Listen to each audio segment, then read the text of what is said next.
Yes, Kaido has a dream. One that even the most keen-eyed viewers would overlook, being over 400 chapters in the making. And what if I told you it all had to do with him? The god of laughter, warrior of liberation. What if I told you that Kaido planned it all? The awakening, the power, the creation of the only being who could possibly stop him. All of it coming together as part of Kaido's secret dream. But I'm getting ahead of myself. If you want to learn of his true ambition after the conclusion of this epic fight, you've come to the right place. And after this, you'll not only understand why Kaido vs. Luffy is easily the most important fight to ever occur in the story of One Piece, but how Joyboy flipping the world and story on its head was exactly what Kaido wanted. Are you ready? Because this, dear viewer, is the truth of One Piece's most game-changing theory of how Kaido planned it all. Now, to explain this theory to you, as I said, its evidence goes all the way back to the events of chapter 689, but if I just tried to tell you what happened back then, you wouldn't really understand it without the context. So, let's jump slightly less far back to chapter number 972, titled I Am Odin and I Was Born to Boil, because as you'll see, among all the people who Kaido's story intertwined with, none are more significant to him than Odin. Now, the reason for this is threefold. For 20 long years after his death, Kaido still regrets the thought that he never got to defeat this man in fair combat. But more than this, Kaido respected his strength as will, with the two being interlinked in the world of One Piece as men born as beasts. This, coupled with his fierce strength, caused Odin's conviction to leave a dramatic impression on the King of Beasts, as one of only a handful who could ever challenge him or his will to become the very strongest. And during this chapter, the one-way respect between Kaido and Odin was fully established. As just prior to Odin being executed, boiled to death before his peers, Kaido expresses his remorse, not only that they couldn't finish their fight, but that they had to execute him. Kaido even makes it clear that Odin is already dead, be that in the physical or metaphorical sense, and that Kaido ending his life at this point is mercy.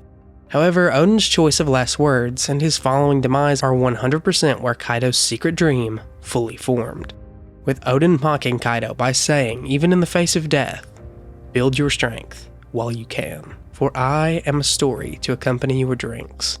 I am Odin, and I was born to," as he would be cut off from saying, "boil." This death would leave both a literal and metaphorical scar on Kaido, one that ached for only a single thing: death. But it became rather clear from as early as we met him that he no longer just seeked out death for others, but rather himself.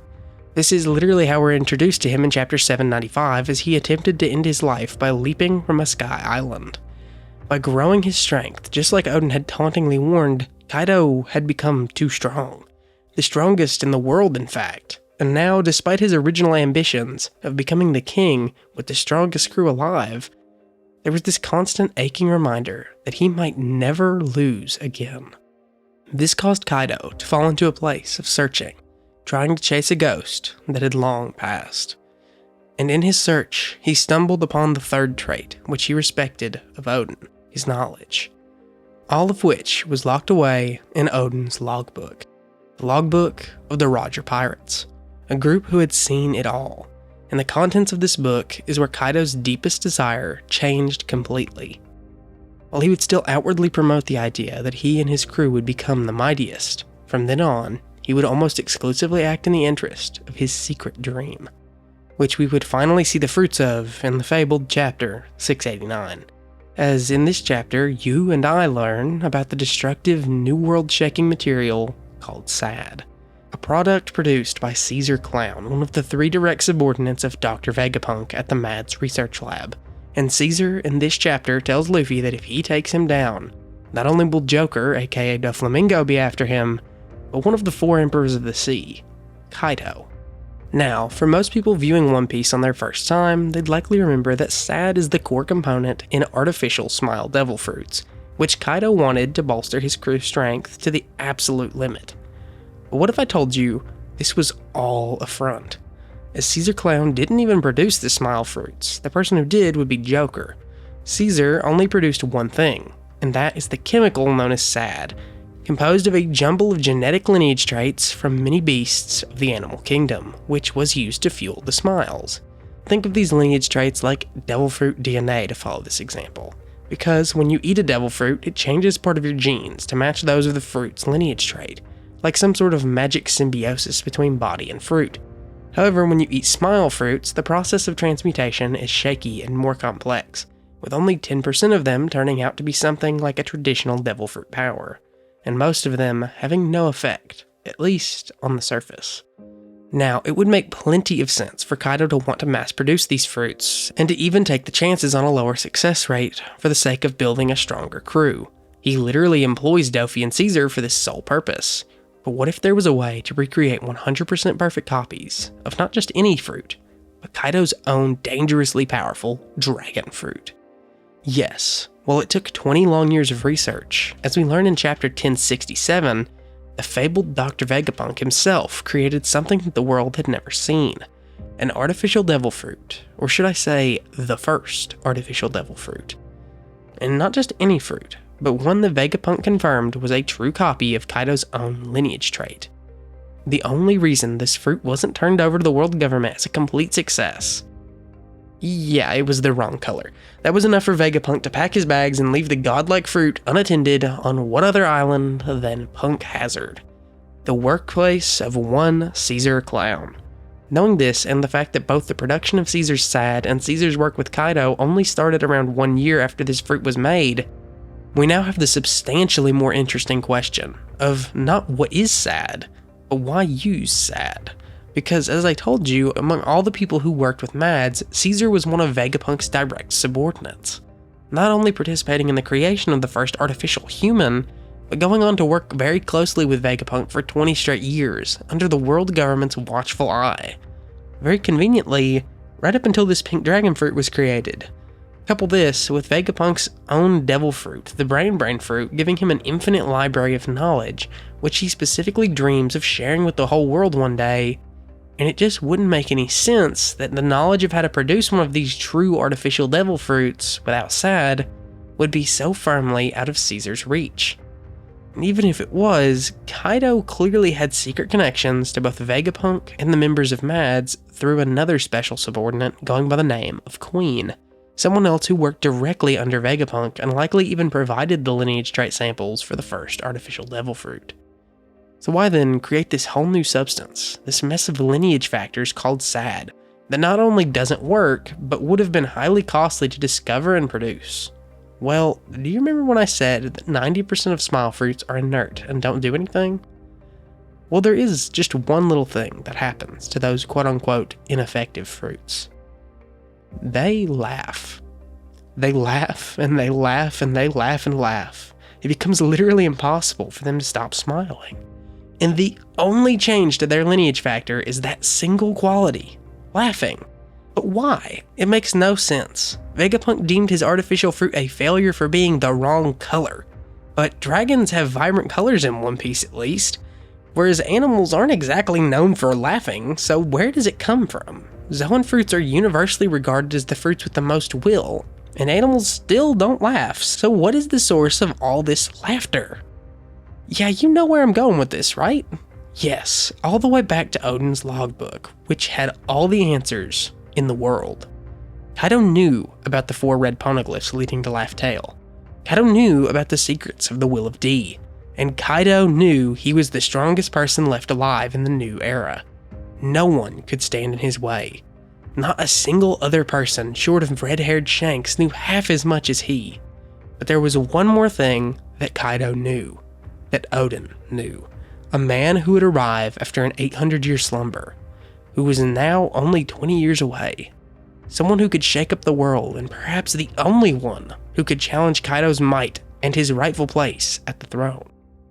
By knowing the secrets of the world, about artificial fruits, of the legacy of Joyboy, knowing this was the enemy who his strength was truly destined to grow for, and knowing he was tied to a mythical devil fruit that even the world government could not contain, he came up with a plan, a new dream, to prove that he was worthy of beating Odin, a final test to not only prove his greatness, but to change the whole world. So he instructed Caesar Clown to not make any old Zoan, but a special fruit, a smile fruit, to build this sun god from the ground up, to create a copy of the mythical Nika. And in this way, the side effects were never a failure, but instead Caesar getting closer and closer to his end goals of bringing back the legendary Joyboy into the fray by his own hands. And Kaido would stop at nothing to face this warrior of liberation. And honestly, there's so much evidence for this you would not believe. From the moment Luffy knocked down Kaido with Red Rock on the night of the Fire Festival, on that fateful rooftop, he had been asking the question, how high will your ceiling go?